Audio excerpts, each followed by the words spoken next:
Hello. Assalamualaikum warahmatullahi wabarakatuh. Selamat pagi, salam sejahtera untuk kita semua. Semoga Ananda dalam keadaan sehat walafiat. Barakallahu fikum. Alhamdulillahirabbil alamin. Oke Ananda, pada pagi hari ini kita masuk bab 4 yaitu induksi Faraday. Induksi Faraday ini yaitu mempelajari tentang medan magnet juga seperti bab ketiga. Cuman Ananda di sini harus mampu menganalisis fenomena induksi elektromagnetik dengan benar berdasarkan percobaan. Jadi Ananda agar lebih paham tentang induksi Faraday yang berhubungan dengan medan magnet, alangkah baiknya menyimak video yang telah Ibu buatkan. Selamat menyaksikan. Bab keempat, induksi Faraday. Induksi Faraday ini berkaitan dengan bab sebelumnya yaitu tentang magnet. Ada beberapa gambar Ibu tampilkan itu pada dinamo sepeda. Itu merupakan contoh sehari-hari dan sudah umum. Dan yang terbaru sekarang yaitu mobil listrik atau kompor listrik dan lain-lain sebagainya. Ini merupakan pertemuan pertama dari bab keempat. Ada 3 pembahasan yaitu gaya gerak listrik induksi atau GGL induksi, induktansi, aplikasi induksi Faraday dalam produk teknologi. Berarti ada 3 pertemuan. Kita masuk yang pertama yaitu gaya gerak listrik induksi. Induksi elektromagnetik merupakan bagian dari ilmu fisika yang berperan dalam konversi energi. Contohnya energi mekanik, energi kimia, maupun energi nuklir dikonversikan menjadi energi listrik melalui proses induksi magnetik. Berarti dia berhubungan dengan magnetik. Tahukah Ananda kompor induksi? Perhatikan gambarnya, ini kompor listrik yang disebut dengan kompor induksi. Ada 2 jenis bentuknya, yang halus dan yang agak penampakannya agak jelas. Kalau yang pertama ini sudah tertutupi, kalau ini sudah masih nampak kawat-kawatnya. Kompor induksi ini merupakan salah satu penerapan dari induksi Faraday. Kompor ini tidak seperti kompor umumnya yang mengeluarkan api. Prinsip kompor induksi ini menggunakan koil sebagai pemanas. Saat kawat dialiri arus listrik searah, ada kawat di dalam kompor ini, maka sekelilingnya berbentuk garis gaya magnet. Di sekeliling kawat diletakkan logam terpengaruh gaya magnet sehingga mengalir arus eddy, namanya arus eddy. Logam yang dialiri arus listrik akan menghasilkan Joule heating atau daya.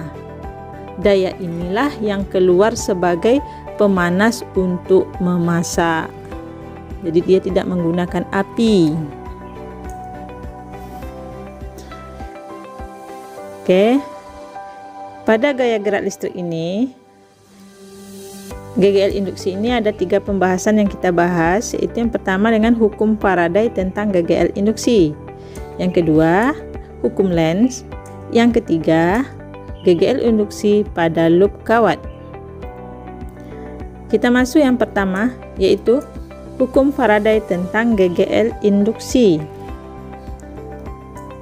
Ditemukan oleh Michael Faraday dari Inggris tahun 1831, juga bersamaan dengan Joseph Henry dari Amerika Serikat tahun yang sama yaitu 1831. Dia melakukan percobaan yang dikenal dengan hukum Faraday. Adapun bunyi hukum Faraday itu yaitu GGL induksi yang terjadi pada loop tertutup sebanding dengan negatif kecepatan perubahan flux magnetik terhadap waktu yang melalui loop itu. Secara matematis dirumuskan bahwa E induksi atau GGL induksi, berarti GGL sama dengan beda potensial atau tegangan, sama dengan negatif atau min D flux magnet per dt, jadi berpengaruh pada waktu. Ingat, flux magnetik dulu kita sudah membahas pada bab ketiga, yaitu rumusnya flux magnetik sama dengan B kali A cos theta, sehingga kita masukkan ke rumus GGL induksi, yaitu E induksi sama dengan min D BA, B kali A cos theta per dt. Jika pada GGL induksi ini sangat berpengaruh jumlah lilitan. Kita tahu bahwa jumlah lilitan itu disimbolkan dengan N besar.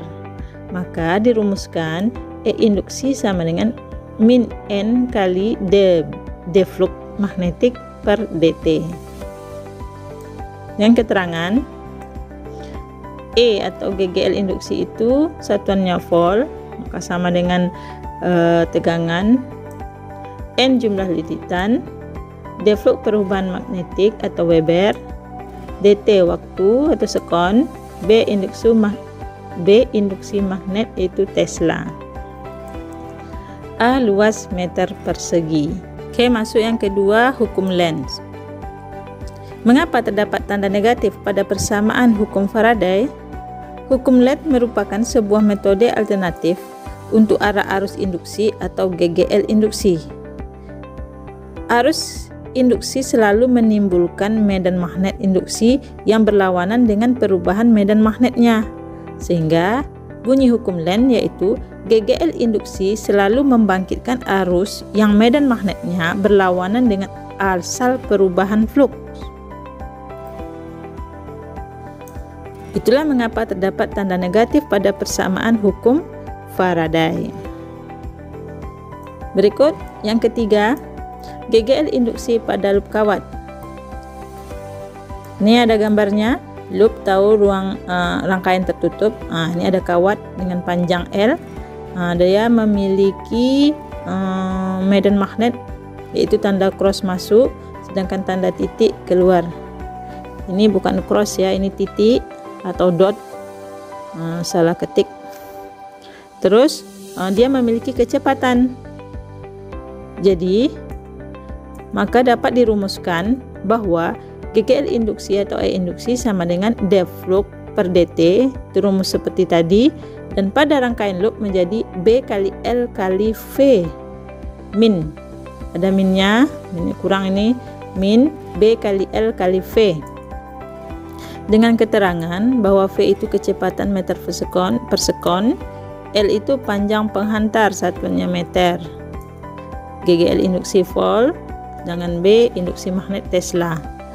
Dari situ, untuk menentukan arah arus pada loop kawat itu, yaitu dengan menggunakan kaidah tangan kanan.